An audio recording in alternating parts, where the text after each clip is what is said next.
নমস্কার বন্ধুরা, আজকে আমি বানাবো পাবদা মাছের ঝাল।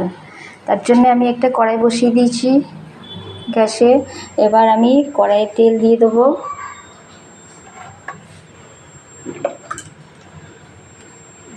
কড়াইয়ে তেল দিয়ে দিলাম। এবার আমি মাছগুলোর মধ্যেও তেল দিয়ে দিলাম। মাছগুলো ভীষণ ফোটে, তো তাই একটুখানি তেল দিয়ে দিলাম।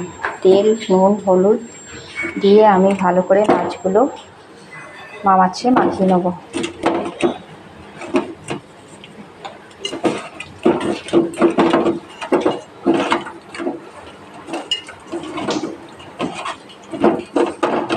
হয়ে যাচ্ছে আমার। এই যে আমার কড়াই তেতে গেছে, তেল এসে গেছে, দেখতেই পাচ্ছ তোমরা। আমি এবারে মাছগুলো একে একে ছেড়ে দেবো।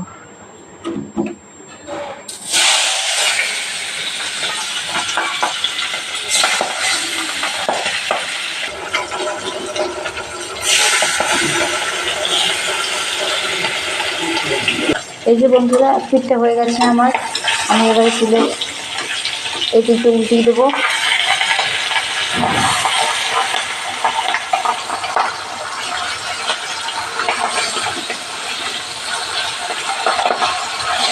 আর এই দিকটা হোক, সবগুলো উল্টানো গেল না। আর এই দিকটা হোক। এই যে বন্ধুরা, তোমরা দেখতেই পাচ্ছ আমার মাছটা ভাজা হয়ে গেছে। আমি এবার এগুলো তুলে রাখবো।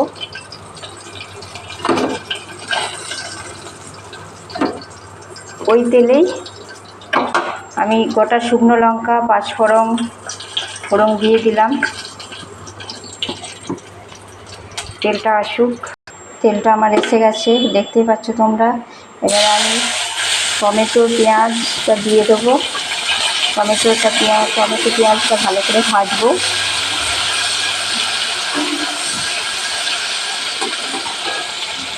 এই যে দেখতে পাচ্ছ তোমরা, টমেটো পেঁয়াজটা আমার ভাজা হয়ে গেছে। এবারে আমি এখানে দিয়ে দেবো আদা রসুন বাটা, নুন, হলুদ, আন্দাজ মতো চিনি সব একসাথে রেডি করে রেখেছিলাম, আমি দিয়ে দিলাম। এবার এটা একটু ভালো করে কষাবো।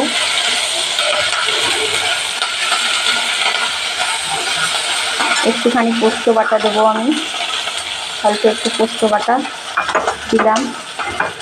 এটাকে ভালো করে কষাবো।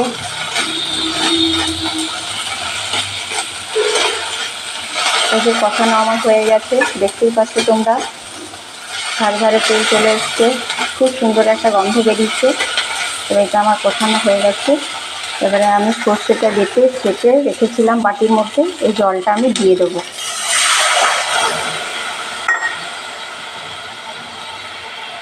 জলটা ঢেলে দিলাম। এবার আমার এটা ফুটে আসুক। ফুটে এলেই আমি মাছটা দিয়ে দেবো।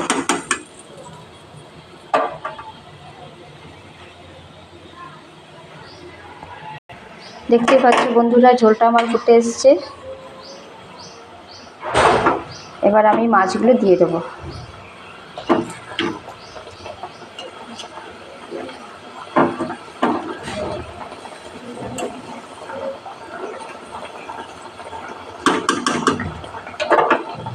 মাছগুলো দিয়ে দিলাম, একটু ফুটে উঠলো।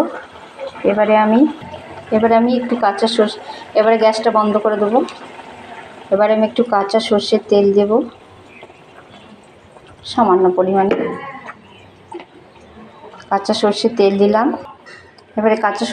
দিলাম। এবার আমি কাঁচা লঙ্কা কয়েকটা চিড়ে দিয়ে দিলাম। এবার আমি ঢাকা দিয়ে দেবো। যতক্ষণ না আমার পরিবেশন হচ্ছে ততক্ষণ আমার ঢাকায় থাকবে। বাই বন্ধুরা।